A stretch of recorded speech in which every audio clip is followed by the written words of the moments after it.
आपा, दूसरे की जिंदगियों में रोशनियां बिखेर सकते हैं।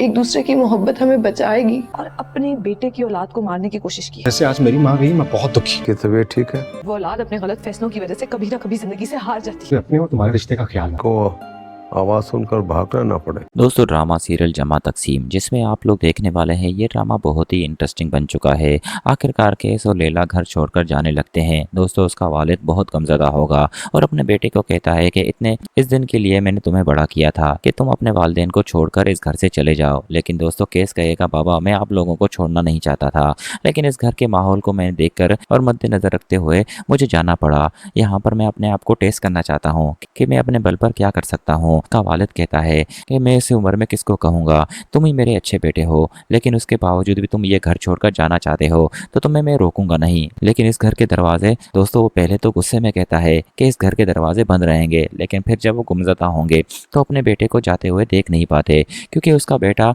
कभी भी ऐसा नहीं था कि उससे अलग हो जाए। सारा कसूर लैला पर आ जाता है। हालांकि लैला ने तो एक इशू राइज किया जिसकी वजह से सिद्रा की जान बच सकी, लेकिन दोस्तों अगर ये सब ना करती तो सिद्रा घुटन में ही मर जाती। ज़ीशान के डर में वो अपने आप को नुकसान पहुंचाती। हालांकि इन सब में घर वालों को लैला का शुक्रिया अदा करना चाहिए कि लैला इन सब में ज़ीशान से डरी नहीं और सिद्रा की जान बचाई। लेकिन उसके बावजूद भी दोस्तों लैला पर ही सारा कसूर आता है।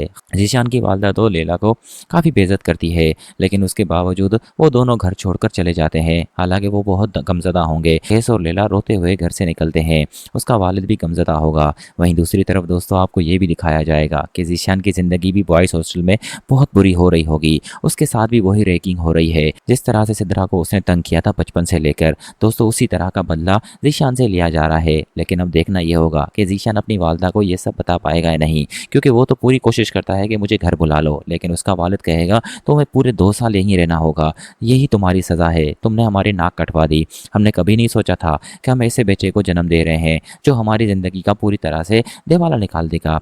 दोस्तों उसका वालिद तो ज़ीशान को कभी माफ़ नहीं करेगा, लेकिन इन सब में उसकी वालदा कहेगी कि ज़ीशान को वापस ले आओ, वो बहुत तकलीफ में है। लेकिन दोस्तों सिद्रा की तकलीफ तो सिद्रा ही जानती है।